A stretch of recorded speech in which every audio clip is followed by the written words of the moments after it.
Welcome to Bill and Rob's An Excellent Adventure. I'm Bill Tilley. And I'm Rob Schulte. Bill, back at it again. What an amazing, amazing planet we live on. It is. New year, new pod, old movie, the best of everything. You know, at the time of the recording of this episode, Bill, we are mere days away from launching the second official season of Bill and Rob's An Excellent Adventure. Did you ever think we'd make it this far? Oh, I absolutely thought we'd make it this far. We'd be doing this if no one was listening at all. Not to say we don't love all of our friends out there who are listening, but you and I would be having these conversations no matter what. But I love that we've turned it into this show that we can share with everybody because it seems like a lot of people are liking it. So that's great. Yeah. And every step of the way, you and I are getting more technically savvy. Some episodes we get a little experimental on, but here we are with our own at-home recorders, getting independent tracks as clear as day, or so it seems at this point. Forgive me, audience members, if it doesn't sound that way in the edit. But Bill, I'm very excited to continue on our Planet of the Apes journey. We took a slight break ourselves to celebrate the holidays, the new year. We're back. It's the dawn of a new year, so dawn of the Planet of the Apes. Wow, that is a professional segue, everybody. That is why Rob Schulte is the podfather of podcasting. But Bill, remind the audience, every episode could be someone's first episode, right? Right. Why are we doing the Planet of the Apes and in such a order as we've decided? Well, we're doing the Planet of the Apes because Rob dropped about 9,000 hints that this is what he wanted to do for the next series, and I was not having any problem with doing that, so that's great. We are doing this because we are approaching the newer movies that are coming out now. Actually, there's a fourth one in the works, but these... What? Yeah. Didn't know that? Here's a little bit of new news for the new year. Yeah, new Planet of the Apes movie is on the horizon. Oh, Lord. Yes, Kingdom of the Planet of the Apes, I believe, scheduled for 2024. So I think we're going to have to circle back with a special episode before this is all said and done. Well, yeah, they're going to get all of these episodes. We'll slot in that other one here in a year or so. I think this is cool. This is going to be our modus operandi. We did it with Prey, our first series, where we looked at Predator movies and their subsequent knockoff type. So maybe that's just, we're influencing Hollywood in ways we don't know. But we are doing, it's true. We're doing these movies because they are essentially kind of a prequel to the classic movies because they take place before those movies are set. So in a way, that's just a logical way to do it. Rob and I kind of like a little bit of chronology, so that worked out really nice. But of course, now if Kingdom's coming out, my whole idea is out the window. I had never seen any of these newer Planet of the Apes films. I figured they did 3. They decided they weren't going to do any more for many, many years. And boy, is my face red. Actually, your face is nice and pink. You look like you've gotten some nice Yucca Valley sun out there, Rob. So you're looking good. Well, thank you. It's the dream to live out in the desert.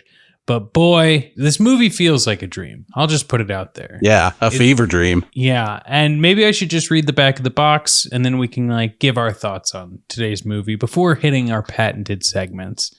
Patent pending, I should say. Okay, let me flip over this Blu-ray. Andy Serkis, Jason Clarke, Gary Oldman, and Kerry Russell star in this thrilling next chapter of Planet of the Apes. It is 2026, and humanity has been pushed to near extinction by a deadly virus.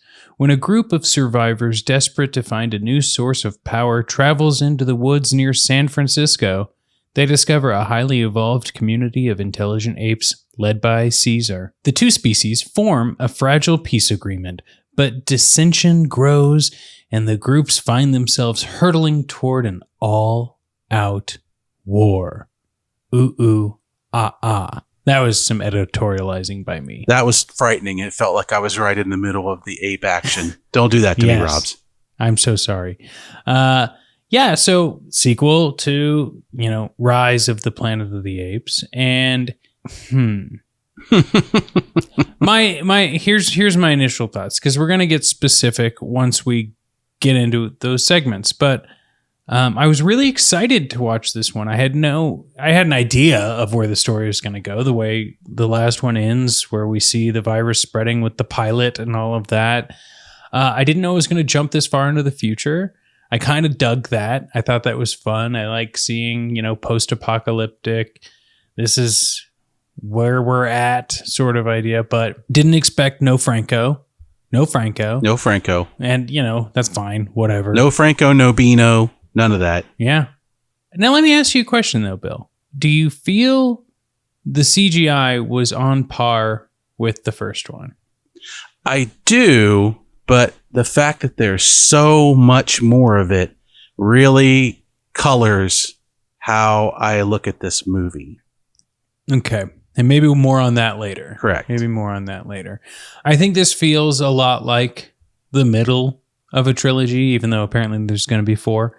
But I don't know. It's kind of missing the je ne sais quoi, right? I don't know. How about you? What were your thoughts? Just initial, very broad strokes, that sort of thing. So I had actually seen this movie when it came out in the theaters in 3D. Ooh. Some friends of mine wanted to go see it. I'm on board. It's a movie. And I remember going. I remember watching it. I remember thinking it was quite the movie, but I didn't remember anything about the movie, which usually that's not a good thing. Or at the very least means that the movie didn't make hardly any impression on me, whether it was good or bad, which is also kind of dangerous. So I was interested to watch it again and see the story again, but it is definitely a filler movie. It was planned that way from the start, and that's not like a bad thing. Of course, we can all cite Empire Strikes Back. It's a middle movie, often everybody's favorites, even though it has a cliffhanger and no resolution to a lot of things at the end. So I can dig that. I can deal with it. It looked like it was going that way anyway. But it suffers from a lot of mid-movie tropes. And it's gone in a direction of almost giving me what I fear in a prequel, which is kind of what this is more information than I need. The story's not that complicated. So I'm starting to feel as I watch this movie that we're stretching this idea a lot farther than it needs to go. And I think we will definitely talk about that more when we get to our likes and dislikes farther on down the line. So I'm not saying it's bad or particularly good at this point, but it's definitely a movie when you go watch it. You cannot see the first one and be okay with it, but I don't feel like you get an experience like you get out of the first one, which if the first one had ended, that would have been fine. And you would have walked away fulfilled. And this one's a little more open-ended, and that's not always a great feeling. Yeah, it's kind of what we've been dealing with for the past 15 years. This planned groupings of movies where if we get a first one and it's successful, we will be making sure to add a few more after it. If not, the first one stands on its own for the most part, But the thing is, I can't say anything that you haven't already said, but this is kind of a piecemeal. It is a lead up to something else. It's not really an independent story. And when they try to do an independent story, I don't know, it's hard to tie together. But we should talk a little bit about some of the cast, because that's going to play a big role in this too. Andy Serkis is back playing Caesar. Jason Clarke is in this one as Malcolm. One thing about Jason Clarke, I thought he was phenomenal in the remake of Pet Sematary. I don't know if you ever saw that, but I saw the original Pet Sematary. I've not seen the remake. Original Pet Sematary is great as well. Well, you talk about a crossover franchise potential with that movie and this movie now. Can you imagine taking them out to the bad earth and burying some of these apes out there and getting a King movie out of all this? Oh my God. I'd watch that movie in a heartbeat. Sometimes ape is better. Gary Oldman is in this, which I was really, really waiting for. I thought that was going to be great. More on that later. Kerry Russell, great. And then we kind of just get into, that guy territory and people playing apes. Bill, I feel like we're kind of already showing our hand a little bit on how we felt about this movie. It's not that it's necessarily something we don't want or we didn't like, but how do I put my finger on it? It tells a story. We follow Caesar and his family. We follow this new group of humans, but it ends with this like lead up to the next movie. Sure, we get that. I don't know. Maybe we should just get into our segments. What do you think? We can. I think I could answer you a little bit, and I think this is where it always comes back to when you essentially do prequels of any kind. Once you set yourself in a series of past events, you know the outcome. You know what's going to happen, and that always takes away the tension of the end result, and what you're left with is the characters, and you have to decide whether you care about how these people live out the moments that they're heading towards. And this particular setting in this particular movie leaves some problems with that. And you've set yourself up for a little bit of an uphill battle trying to sell these kind of things, especially if you take a movie like they got away with it with the first one. They set it far enough back and made an interesting enough thing that was simple about it. But now you're digging into how do we survive to the point we get to, and that can be compelling or it cannot be compelling. And I think that is the perfect point to jump into our segments.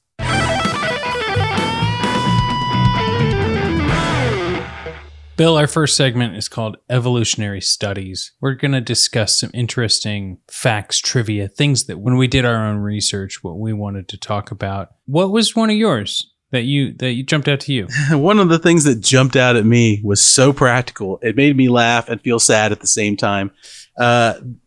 This movie's well known, like its other movies. They shoot a ton of motion capture. These actors and apes, most of the apes are real people in motion capture suits, and it really comes through in the performance when you watch it. But Andy Serkis said that they shot so much motion capture for this movie on their exterior sets this time. A lot more exterior sets than they shot in the other movie, and a lot more characters than they shot in the other movie, that the poor actors in these outfits that they're in, they got so sweaty and smelly from running around in these things all day long that they felt bad, and they didn't even want to get close to people. And all I could think of was being on this set, and they had to hear that damn dirty ape line literally 1,000 times in their heads when it was over. And I was like, yeah, good on you people for putting up with it. You really look at what some actors and people like that are willing to put up for the sake of that movie. And man, that set had to be ripe. So, oh God, cool. Yeah. Like ripe like a banana. Oh, right. Yeah. Like an overripe banana from the sound of things. So that was one of mine. What's one of yours, Rob's? So I'm an audio guy, as you know, as the audience knows. I've done some pretty special stuff. Some pretty great stuff. Let's just call that out. Yeah, I mean, have you heard my podcast about Vanderpump Rules? I have. Bill's been on it, everyone. I have. I was actually reading some information about that today. But, if you want to hear things like that, tune into Rob's show. That's the only way you're going to get that kind of info. You've got to. So Dreyfus, Gary Oldman's character, he's got this big speech of, we are survivors that he's giving to everyone. And, he's got the handheld microphone with the bullhorn, right? When you want to be talking to people through a bullhorn, you would like to point the bullhorn at the folks, but he just lets it dangle from his neck as he just talks into the little talky part of it. So it's a powerful speech, but I think it's losing its luster. Oh man, survivors. Wouldn't it have been great if they'd all just sat there and went, "We can't hear you. Yeah. Can't hear you." And he's got to try to back up and remember this great ad lib that he just did. Oh, that would have been awesome. What's another little piece of trivia you found? So the company that digitally animated all the apes, Weta Digital, same company that did the first movie, had to do what I think is some dubious and odd research. In this movie, Caesar, the ape leader, has a partner, and her name is Cornelia. And the company decided that Cornelia needed to be attractive. The most attractive of the lady apes. So they went and found what they dubbed, in quotes that I found, the sexiest female chimp they could find to model their digital model after for Judy Greer, who plays Caesar's partner in this movie. And I'm like, man, even in a movie about animals, we got to go that way. You got to get your sexy on. Some things just never change when you're making a movie. Could you imagine the conversations that had to go on? And I got to tell you, I didn't notice how sexy she was. I'm not saying she wasn't, but it just didn't cross my mind. So I'm not really sure why this had to be a thing in the movie. Well, it didn't. And also, they didn't need to do some research team. They had Candy Kong from the Donkey Kong series already there. They could have just gone with that and saved everyone a whole bunch of embarrassment if this is some cigar chomping fools. Wow, you're right. Definite need. And instead, they waste their Donkey Kong reference on one of the apes throwing a flaming barrel at a human. Come on, guys. Get it together. Come on. Well, here's another little piece of trivia that jumped out to me. This one, I will say, I found on the Internet Movie Database because, as we've learned from other movie review podcasts, sometimes it's funny to see what sticks in someone's craw so much they have to go to the web and post it. This is an error in the film, Bill. The apes, when they're charging on horseback with automatic rifles, which is a hilarious scene in itself, they're firing all their weapons endlessly without reloading. Of course. Of course they are. Bill, these apes, they don't even know what a gun is. I mean, sure they do. They're using them. They're highly intelligent apes. But I love this person's like, they're not reloading their guns. These smart apes in a near future. And also not to mention the fact that, like, let's say this isn't an apes movie. Let's say this is just a movie with a battle scene. Maybe we don't need to get caught up in the minutia of make sure to get a scene of them reloading. Maybe we can just assume that these hyper-intelligent apes know that when they run out of a magazine, they reload it. I think we can cut them some slack. Since the dawn of time, we've been watching things clear back to Westerns where a 6-shooter fires 24 shots before anybody mentions anything. So, okay, you didn't exactly have to stretch for that little piece of trivia there, internet person. Yeah. Sure. That is funny, though. Well, Bill, let's move on to our next segment. Bill, why don't you let them know what we have next? Next, we're going to go into a section we call Oohs and Ahs, where we talk about the things that we liked or found amusing throughout this movie. So, Rob, I'll go first on this one. At the very beginning, we get a opening montage of footage to explain what's going on, catch everybody up from what happened in the last movie, what's starting off with this movie. And the very first note I have on my yellow legal pad has the word Obama on it, because you see this stock footage and partway through it, there is Barack Obama, big as life. A part of his speech has been clipped out and inserted into this thing. And when he shows up, it takes me right out of this movie before I'm even in it. I cannot stress this enough, Hollywood people. Stay away from real life people and stuff like this, because we all know that is not him acting. This is cut footage and it feels super fake, but it made me laugh. And the thing that I'm supposed to be taking seriously as they're talking about the end of the world.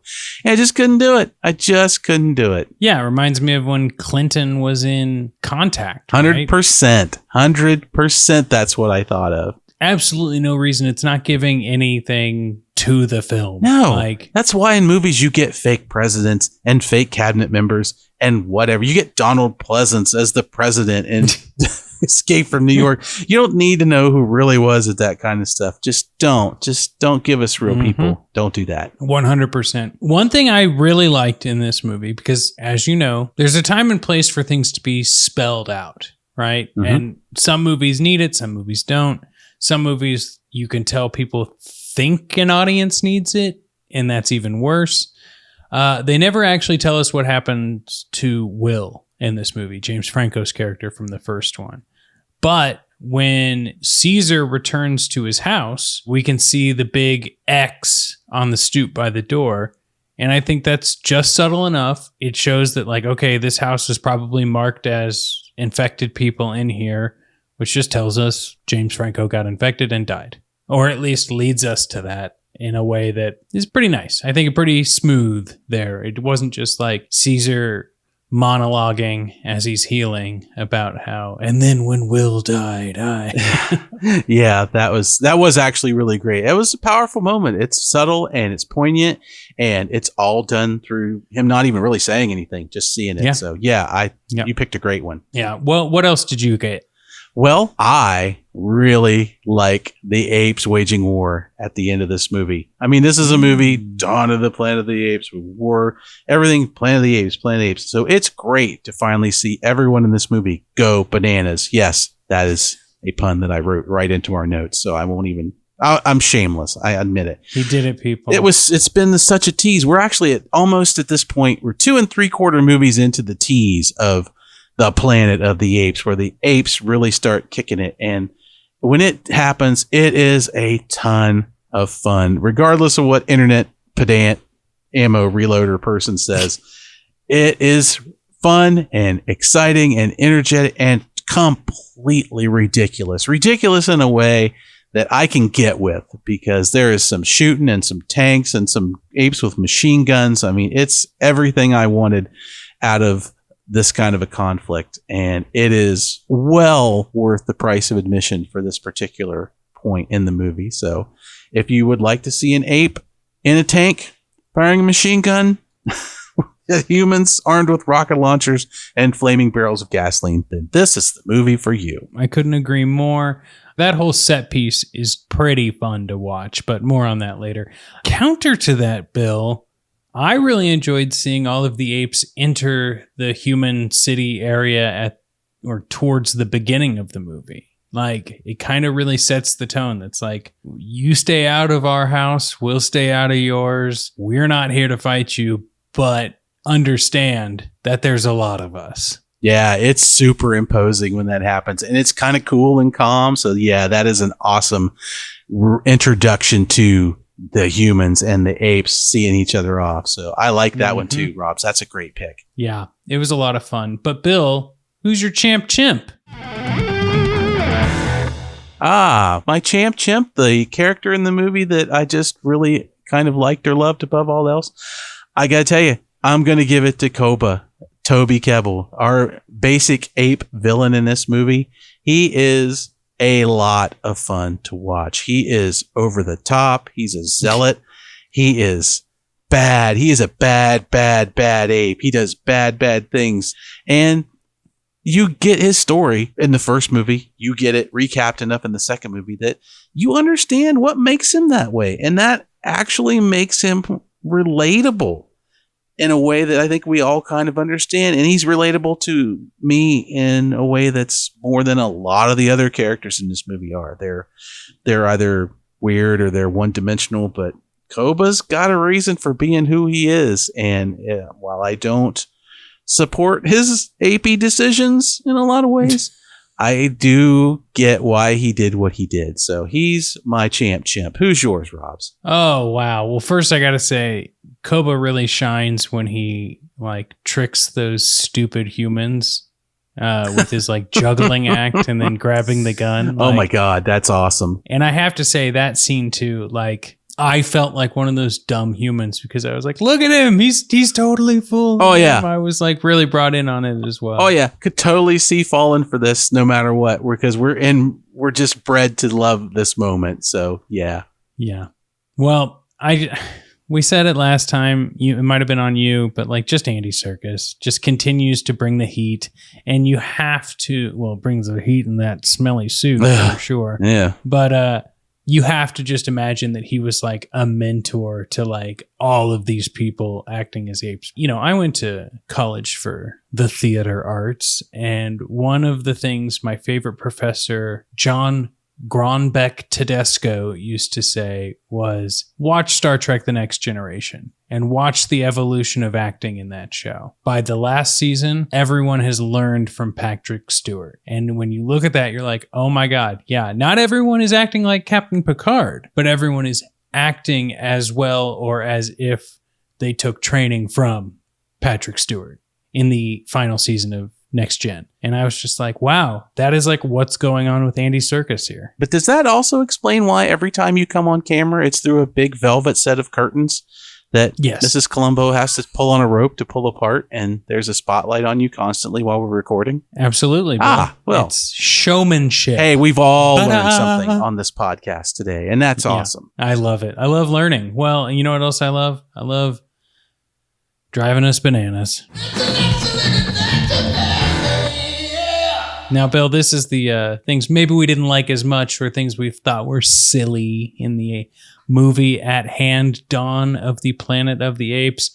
I'll go first on this one. I hinted at it before, and if people decided to skip until this segment. I thought the story was just lacking. It felt like it was a connection of set pieces that were stitched together by some Gary Oldman dialogue, some Jason Clarke dialogue, some Gary Oldman dialogue, some Kerry Russell dialogue. Yeah, the battle scene at the end is cool. Yeah, the scene I talked about earlier when they meet at the dam is cool, but was there a story? Kinda. So, didn't make me feel so great. I could understand that. I think that plays into the earlier points where we talked about us being a prequel is you kind of know a lot of things without knowing them when you're watching them. And I agree with you. This story is pretty weak in my opinion. It's let's show this and let's show this. And wouldn't it be cool? So the visuals are stunning and the visuals are amazing, but this is not a picture book. If it was a comic book, you can get away with that. But as with a movie and actors and characters, not so much, which is kind of leads me into my point that drove me bananas. This movie is filled with idiots. Yes, it is. And I was immediately left to wonder when I watched this movie, why do only the rednecks and the racists survive the apocalypse so easily? No one ever listens to what anyone has to say. They're the worst people. They're given jobs they are not qualified for. Like you don't send out of this crowd of people. And I forget exactly how many people they say are living in this human encampment, but it's a lot. We see it. And for some reason, the earth has been depopulated, but yet they can still have to form a packed together crowd to listen to somebody. But they're just, you can't tell me that anything simian flu, evolution, asteroid hit, it's just going to be full of doofuses left behind. The people they send to go get the army weapons, the most unhinged people you've ever seen. Oh, yeah. Why are the weapons still at the fort after all this time? Why don't they already know that they work? You just think of what you would do if it's the end of the world and you got to gather resources. But it feels like, nope, let's wait until this point to where they can make a movie about it for us to give a shit about any of the things we need to survive. Like, why? Why are these loose ends even here?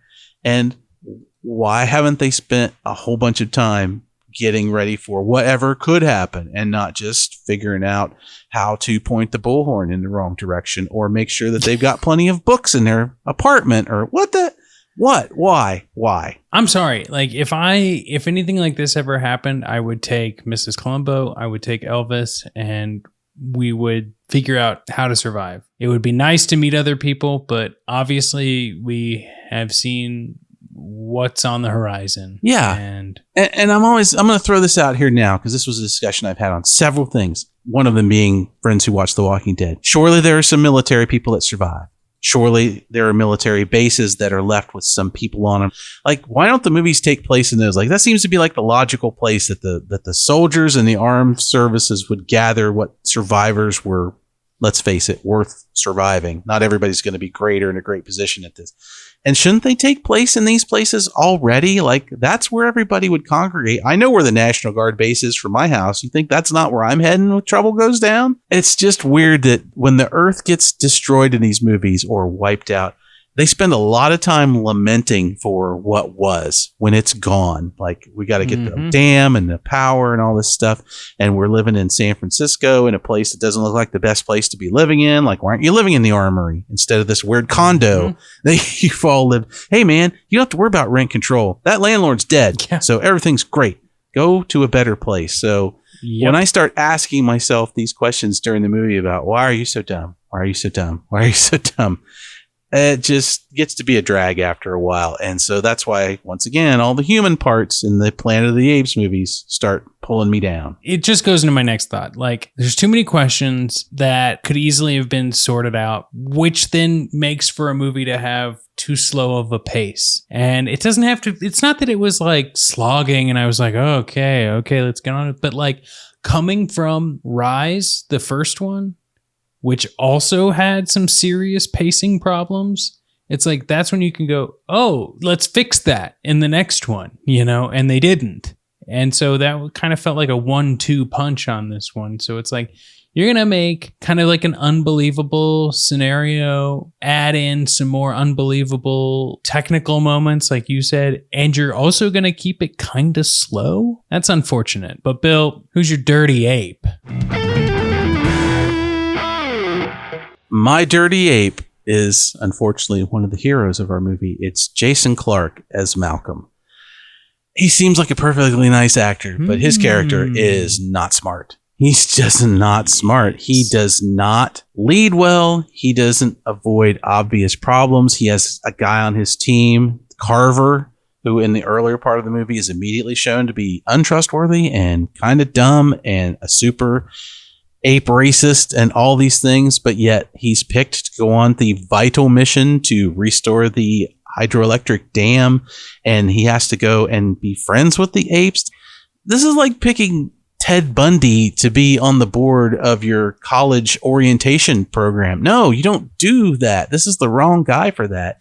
And he just goes, and he knows he's a problem, but yet later on, Carver has snuck a gun in when the apes have had one rule, no guns, but yet, why would you not check this guy out from top to bottom? You can't trust him. Why wouldn't you go through his bags, go through the Jeep? When he gets in the Jeep, go through the Jeep again to see, like, we know what you've done, if he's even going to be there. And it's just crazy. Also, he's one gun. Yeah. What is he thinking? I don't know. Ugh. I don't know what he's doing. And he just kind of plods along through the entire movie. I mean, he gets his heroic moment at the end, but it almost feels a little too late because this deal, he doesn't take control of the issue at the dam all that well. He's not a good father. He seems to have this weird relationship with Carrie Russell where he doesn't really read the room too well. He's just a tough character to spend a 2 hour and 10-minute movie with, and you can't really root for him in a lot of ways. You kind of see the writing on the wall. It's like, oh, yeah, this is why the heroes don't do well. So he, not a good actor, and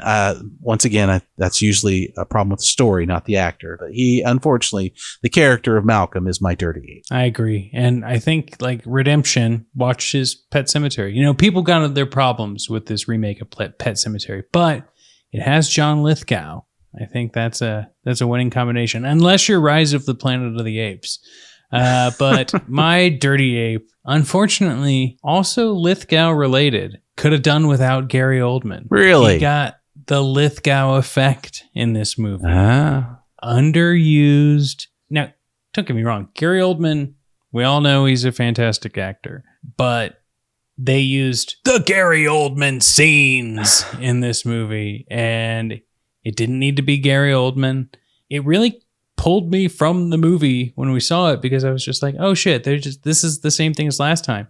I get John Lithgow doing super John Lithgow in a role that I wish wasn't him. I wish he was someone else in the movie. I wish Gary Oldman was someone else in the movie, you know? And yeah, that's very Dirty Ape for me. I can understand that. Question for you before we leave this. Did you think his character was supposed to be unhinged or not unhinged? Because I was left wanting when I'm watching him, because a lot of the time he seems perfectly lucid, but then you get that moment partway through where he looks at the picture of what I'm assuming are his dead sons, thanks to the simian flu, and he just loses it. I mean, he just completely loses it. And I get that in context, but this is supposed to be 10 years after this hits and stuff. Not saying he wouldn't still feel it, but he just kind of goes over the edge in his acting, and I'm like, I don't know. I think I might have liked him better if he had been unhinged, but the movie didn't seem to want to really pick a side on that. I think they wanted a range. I think they wanted to work with something. I think they had this idea of a character that didn't get translated once it got put to edit,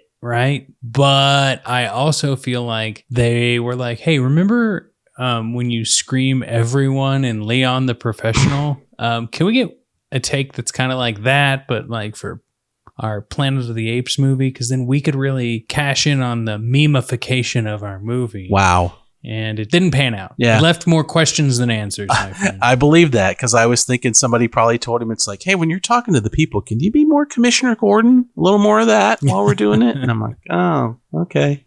All right. Well, Bill, what do we have left on today's show? Well, we're near the end of the show, so there's only one thing left to do, and that's we got to take care of some monkey business. And this is the part where we give our final thoughts on this movie. Was it a packed house kind of a movie? Was it a madhouse kind of a movie? How do you feel about Dawn of the Planet of the Apes, Robs? What kind of movie did this turn out to be for you? Well, just to echo some of the things I had said before, it was a bit piecemeal. It wasn't sloppy. It was done very well. A lot of thought was put into this movie. It looked beautiful. It had some great acting in it, but lackluster dialogue. I wasn't tied to the apes as much as I think they wanted the audience. Like, I really felt for the apes in the first one, and I didn't feel as much in this one. And kind of like what you were saying earlier, it's missing something. There's this element that it doesn't feel like a whole movie. It feels like, it's the middle movie of a trilogy or a 4-parter or whatever. But it also, you can't compare it really to like an Empire Strikes Back, because that still had like stakes. And this one really didn't have stakes as much. Like, the humans wanted to turn on the dam to get power, yet they had been living for years without strong amounts of power. So, okay, if we don't get the dam to work, we continue living as we have, or we keep searching and scavenging. So being that they like find this dam in the first half hour of the movie, and then it's like, this is what we need to work towards. Okay. And then you piss off some apes, and then apes piss off apes, and then incite a war with the humans, the bad apes, but then they learn their lessons, but then there's no coming back. A whole lot of nothing happens for like the first hour and a half. And then everything is just shot into fifth gear in that last half hour. And it doesn't feel earned, I guess, is the biggest thing. It's a movie about smart apes. I get it. And I love the idea of Planet of the Apes. And although I haven't watched all of the original Planet of the Apes, I'm more in love with this idea of like weird 70s movies that are just trying to cling to an idea and are kind of low budget than I am for this like super high budget, high brow movie about smart apes. Yeah. So it can't come soon enough to get to the originals, but we got one more to go next week, and we'll see how we feel after that. And then, of course, in a year or so, we'll revisit the whole series again for this new one, see where it falls in the timeline. And Bill, I'll just end it with, I think this is just a madhouse. Too much going on and not enough of a focus. How about you? I echo everything you've said, particularly when it comes to this story. And once again, I'll say prequels are tough because you know the end result if you're going to stick in that universe, and we kind of do. But the one thing I always ask a movie to do is entertain me, be what you're going to be, movie. And this movie is popcorn great in a lot of ways, especially that last part, like you said, Rob. That's beautiful. It's great. All those things, well shot, a lot of great actors. No effort was spared on this movie. I get why it won a lot of awards, but I notice a lot of those awards are technical. They're not for acting or story writing. But if you come to this movie with, unfortunately for the viewer, any amount of common sense in your head, you're going to watch the story because the story is what you're there for. You know the ending. And this story is full of logic problems to the point where it surpasses, for me, Rise of the Planet of the Apes.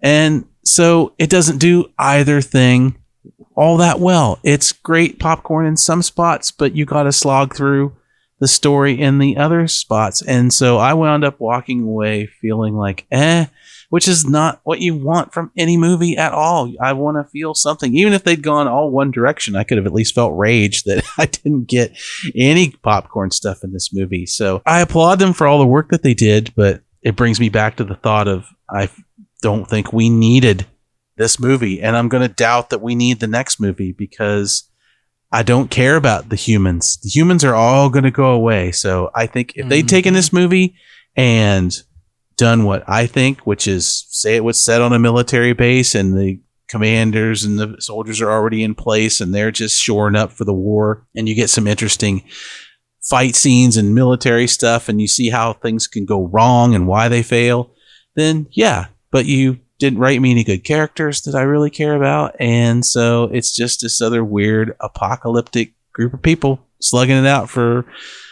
a dam that they could never have fixed in a million years on their own with just some dudes and a wrench and some sentient apes. So I want to throw that in there before we end this section. So yes, Dawn of the Planet of the Apes is indeed an interesting movie. If you watch it, you won't feel terrible, but I don't think most people are going to feel super amazed by any of it. So if you're interested in this concept, I would say skip to the original movies. And Yeah.